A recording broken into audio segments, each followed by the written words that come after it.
BC meeting I've attended. I guess you could say I've been cramming for the test. I'm here mostly to say thank you. I've now spent many hours going through the BHS building project site over the past few weeks, and I'm impressed by all that you've accomplished, including all the options and the community input that you considered to come up with what I think is the best possible plan, given the quirks of the BHS plot of land and where it's situated in the town. And I know volunteering for this committee is a big time commitment, time that in many cases you spent away from your own kids or from your studies to make sure that all kids in Burlington will have a safe and modern high school. I went on the building tour last Wednesday with Christy, who I know is a VHS grad, and Neil, a maintenance manager and also a member of this committee. And I came away really impressed with how hard the facilities team is working to keep this old building going, and impressed with the thoughtfulness the building project team put into creative solutions that will let us build modern academic spaces with natural light, renovate the parts of the building where it makes sense, and keep the overall student impact to just a few months without access to the auditorium. My kids will be here during construction, and I'm glad that they'll be in their regular classrooms, separated from active construction rather than in portable classrooms. I care a lot about public infrastructure and civic responsibility, so when I started paying close attention to this project 6 weeks ago, I was already a likely yes voter. But the work that you all have done, including the hours that you spent answering my many questions and those of other residents, in some cases, Terry even calling me up to make sure that he understood exactly what my concerns were, have turned me into an advocate for this project, one who was motivated to come out to the high school to speak to all of you tonight. So again, thank you. No matter how things turn out after the vote on November 15th, thank you so much for your service to the town. Thank you. Thanks, Michelle. Is there anyone online? Okay. Where's Bobby? No Bobby tonight. Michelle? You're good to go? All right, Michelle Huntoon, I'm a town meeting member for Precinct 1, getting a little echo. And I have been doing a lot of organizing as, the chair of the Say Yes to BHS committee to try to reinforce and advocate for all of the hard work that the building committee has done. So just want to echo the previous speaker's comments about being very grateful to the involvement of everyone who's put in countless hours, energy. It's a bit exhausting, and we're close to the finish line. I am feeling very optimistic, and I just want to kind of put out there that a yes vote, which I hope the majority of the town will give us, is a path forward. It's a vision for the future. It is a solution to our high school and what Burlington can be. I know there are a lot of people who are screaming into the void about why they want to vote no, but I'm hearing more and more people in a unified voice who are going to vote yes. Because they don't want any more delays. They don't want the vague promises of we'll do it when we can afford it, or we'll try to find a better plan, or let's start from scratch, or we don't need a high school. I think those ideas and those statements are very short-sighted and disappointing. And I am here to just reinforce the support that this committee has, that this project has, and to ask anyone who might be paying attention, and hopefully I think a lot more people are paying attention over the past month or so than we had previously, that a yes vote is a vote for something certain. It's a vote for a clear future, a clear project. A no vote is a vote for ambiguity. It's a vote for who knows what, and there's no path forward. And for people who are sick of the election and the bickering and all the craziness, a no vote just gets you another round of that. So I really hope that Burlington comes through for the kids, for the teachers, and for their fellow taxpayers and residents. And I think that everything that's been done by everyone involved in this project has, should be appreciated. And I hope that you all feel that you do have our support as members of this, community. And here's hoping that we get to move this project forward come Saturday. Thank you. Anybody else? No other hands up. Did Eric join yet? I can't see all the names. Okay. All right, let's go ahead. I don't see anyone else with a hand up online, and there's nobody else in the audience, so we'll go ahead and move on to the next item, approval of the October 16th, 2025 meeting minutes. Anyone want to make a motion? So moved. Second. Any discussion? And we did make the changes that you had asked for, Martha. So I think we're good on that. So I'm going to go ahead and take a vote. Chris? Yes. Jeremy? Okay. Megan? Yes. Melissa? Massardo? We needed to be unmuted. Yep, Yes. unmute her. Yep. I'm sorry, Melissa, we just unmuted you. Yes. Thank you. I think we also had one person with their physical hand up in the audience that I don't think, if after this we can. Person, we'll take a look again. Lisa? Yes, and her name was Carrie Callahan, and she's been raising her hand. Okay. So, Oh, okay. We'll finish the vote and we'll go back to Carrie. Okay. Mimi?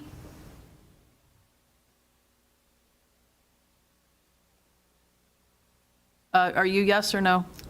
Hold on, we're trying to unmute you. I'm sorry, Mimi? Okay. Yep, yes. Okay. Bob Kuhn is not here, right? Okay. Doug? Yes. And Neil? Yes. Gail? abstain. And Martha? Yes. And Zach? Yes. Yes. And the chair is a yes, so that's 1, 2, 3, 4, 5, 6, 7, 8, 9, 11 yeses, 1 abstention, and no nos.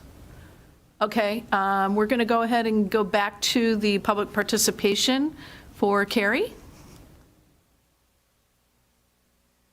Is she unmuted? Hi, everybody. So sorry about that. I didn't know how to to raise my hand. No problem. So what I was thinking was, for me, it really comes down to the fact that we're going to be paying either way for our support for the Yes to BHS. The HVAC system is going to fail, and when it does, we will be looking at a $300 million repair bill with no plan in place for where students will go during construction and still no new school to show for it. Or we can invest in a new high school, one that's thoroughly planned and thoughtfully planned, designed to minimize disruption for our kids and build to meet the needs of both today and tomorrow's students. I understand the financial concerns. It's a lot of money. I'm on one income myself. My husband is our sole provider. And my home's not worth $1 million either. But I still believe that our children deserve a safe, modern school where they can truly learn and thrive. To me, it's simple. This project, it's not a luxury. It's a necessity. And we can either face the cost now or face an even higher one later once inflation and tariffs drive prices up. I know not everyone sees it the same way, but we're all neighbors and we all vote based on what we think is best. But from my perspective, the bottom line is clear.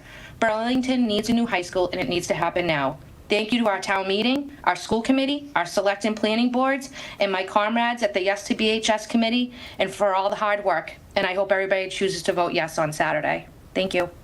Thank you. Anybody else we missed? No hands online. Okay, great. So we can go ahead and move to the next item, which is invoices for approval, and I will pass this over to you, Melissa. Sure thing. Does anyone have, I can't see the room so well. Everyone, Chris and Megan are in there, so get all 5. I'll make a motion to approve Doran Whittier invoice number 24, October 2025, in the amount of $18,000. Second. All right, I'll go ahead and. Any question? Mrs. Bond, Yes. Ms. Nevoychuk, Yes. Ms. Monaco, Yes. Mr. Brooks, Aye. I vote yes. Pass 5-0.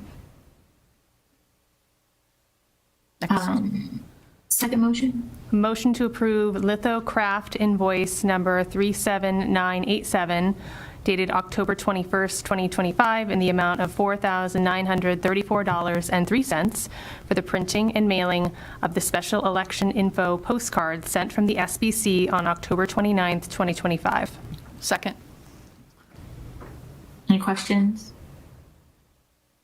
All right, Mrs. Bond? What? She called your name. Oh, yes, sorry.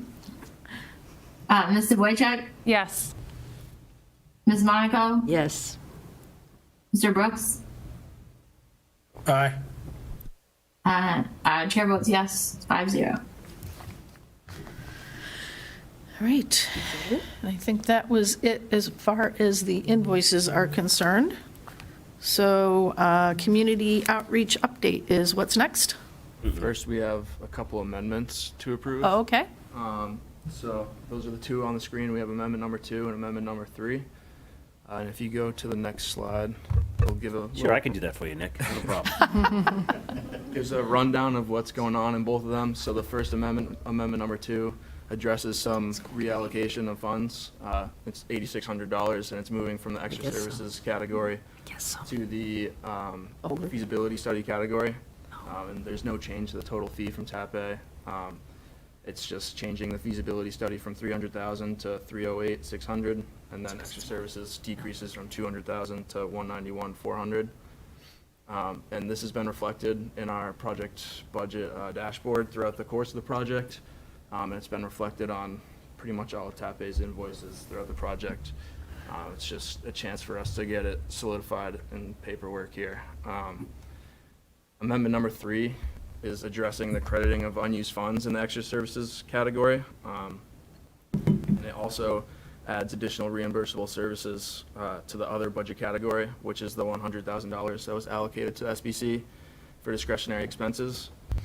So you can see the extra services is dropping from $191,400 to $164,120, as there's a crediting of $27,280 for unused funds in this category. And then the other reimbursable expenses sum to $44,928.13. And those are just reimbursable expenses that have been accumulated throughout TAP A's work in the feasibility study. So this amendment number 3 results in a total savings of $27,280, as the $45,000, I'll call it, is being expensed towards the $100,000 that's already allocated for the SBC. And then we got a budget summary on the screen now. I'd say the most important thing is what I outlined in the red box. You can see that Doran Whittier has no money left remaining in the contract, except the $30,000, or there's $36,000 remaining in the contract, as October and November invoices haven't been filed into the system yet, but that'll drop to 0. TAP A has the $27,280 in savings due to the unused funds that I mentioned. And then the other budget category has $1,000 remaining, or just under $1,100 out of the $100,000, and that consists of $58,000 for the reimbursable services, as there was a previous amendment number 1 that was about $13,000, and then this amendment number 3, that's the total there. And then there's just under $32,000 for Consigli's pre-construction services, just under $5,000 for the special election postcard that we sent out a few weeks ago, and then just under $4,000 for the project videos from Cartoon EDU. So you can see that the total savings results in $28,362.84 out of the $1.5 million that was allocated for the feasibility study. Thank you. And Melissa, there is a motion that needs to be made for the amendments for approval. I believe this falls under school committee to vote. Okay. Do you want to make the motion? I'll make the motion to approve TAP A Amendment 002 for the allocation of funds from extra services to feasibility study. Second. Was that a second? I think I heard. Yeah, Chris seconded it. Okay. Questions on these? Ms. Bond? Yes. Ms. Wojcik? Yes. Ms. Monaco? Yes. Mr. Brooks? Aye. And that chair votes aye. So Amendment 2 passes 5-0. Okay. I'll make a motion to approve TAP A Amendment 003 for additional reimbursement services and the crediting of unused extra services funds. Second. Any questions? All right, Ms. Bond? Yes. Ms. Nevoychuk? Yes. Ms. Monaco? Yes. Mr. Brooks? Aye. Chair votes yes, 5-0. Okay, thank you. Mhm.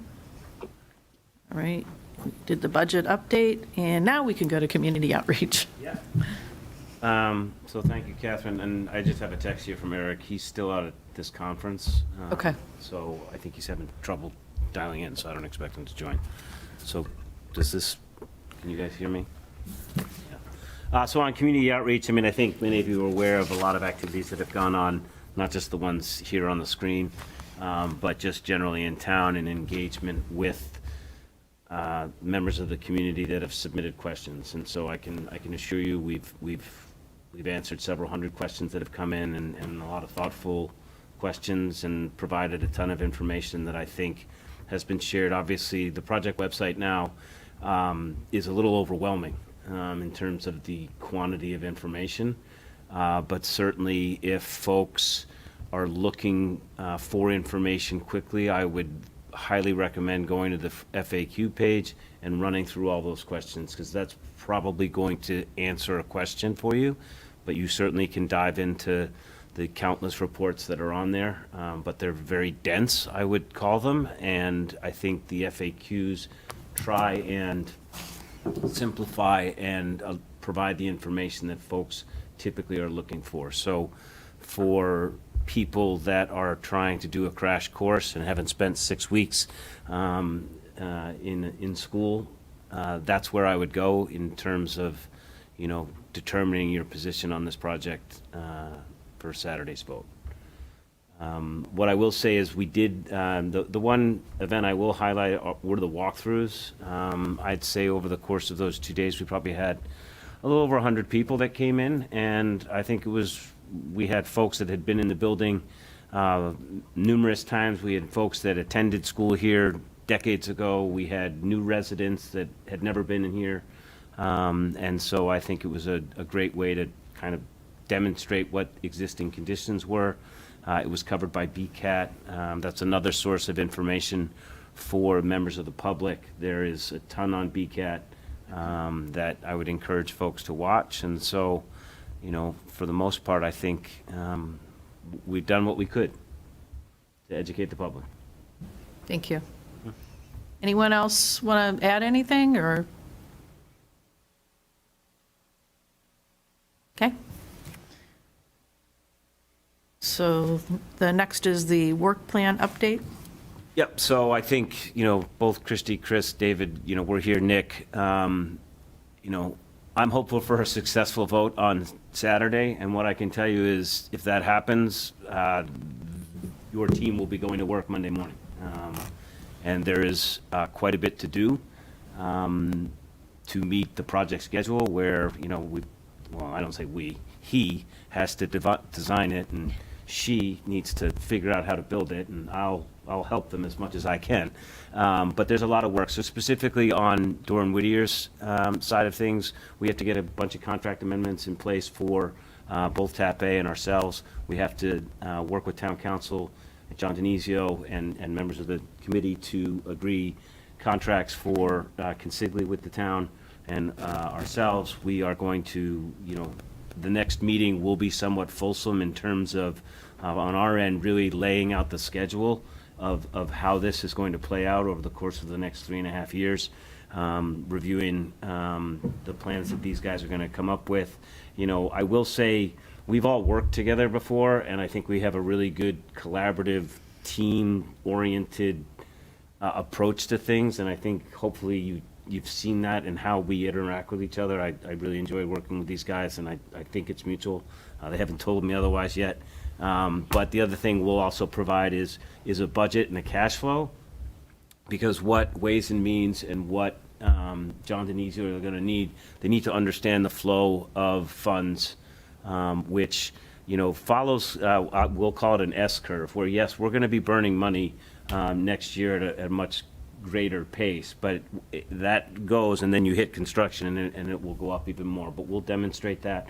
We have tools that Doug kind of show on a month-to-month basis dollars out, and so it gives you a cash flow so that you can, from a bonding perspective, figure out what you want to do. Sure. So that's what we'll be doing, and then I will stop there. And Chris, do you want to let them know what you're going to be doing?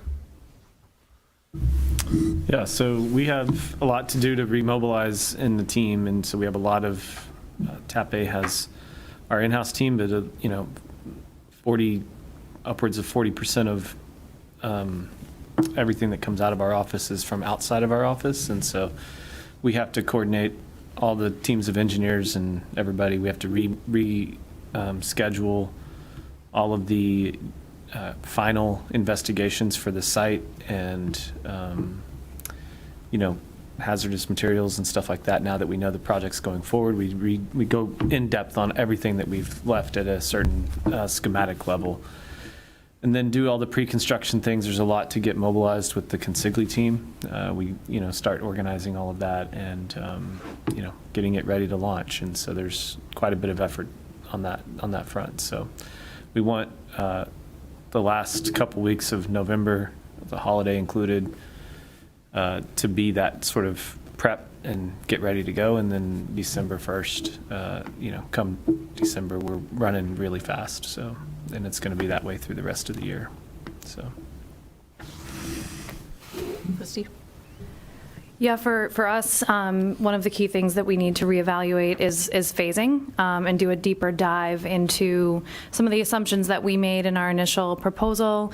And we proposed to establish a phasing task force with Dorn Whittier, TAP-A, members from the high school administration and the operations team, to just be sure that we're incorporating key events and anything that takes place at the high school. It's also going to be important that we make some decisions and have a consensus on phasing so that TAP-A can incorporate any phasing requirements into their design development documents as they can continue to detail the project. And then lastly, we want to look for some opportunities in the summer of 2026 to do any additional exploratory work. And that could be anything to help inform our plan or to inform the overall design. So that's something that we'll continue to evaluate in the coming months. Thank you. Good. All right. Might be a fast meeting.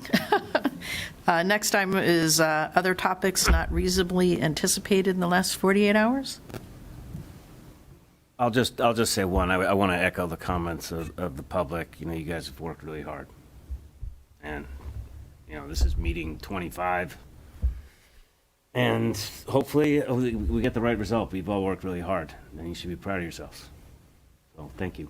Well, thank you, and thank you for all you have done too. It's been, especially the past few weeks, it's been a lot of questions that have come in on the contact us, and you guys have all done a great job in getting back to me to get back to people when I've been able to respond, and when I haven't been able to due to work, you've been able to respond on my behalf, which I really appreciate. So again, this has been a really good team to work with, and let's hope that we will be able to continue to work together in the very near future. So the next item up is upcoming meetings, which we hope we'll have. That will be December 11th at 6:30. And then we'll just continue to meet at the same time thereafter. Second Thursdays, I mean, you should also expect, assuming there's a positive vote, working with these folks, we're going to have, Chris is going to have a fairly detailed work plan that will identify what we need from working groups and the administration and the school. Like, there's a lot, but we don't need to bog that down here. Let's just focus on Saturday, and if we're scheduling those meetings, that's a good thing. Okay, thank you. Mm-hmm. All right. Anybody else? I'm going to give everyone a chance to talk. Anybody online from our group that would like to say anything? Again, I want to thank you all for all the time that you've dedicated. So All right, I guess I'd get a motion to adjourn. So moved. Second. All right. All in favor? Aye. Aye. Good, this motion, Aye. meeting is ended.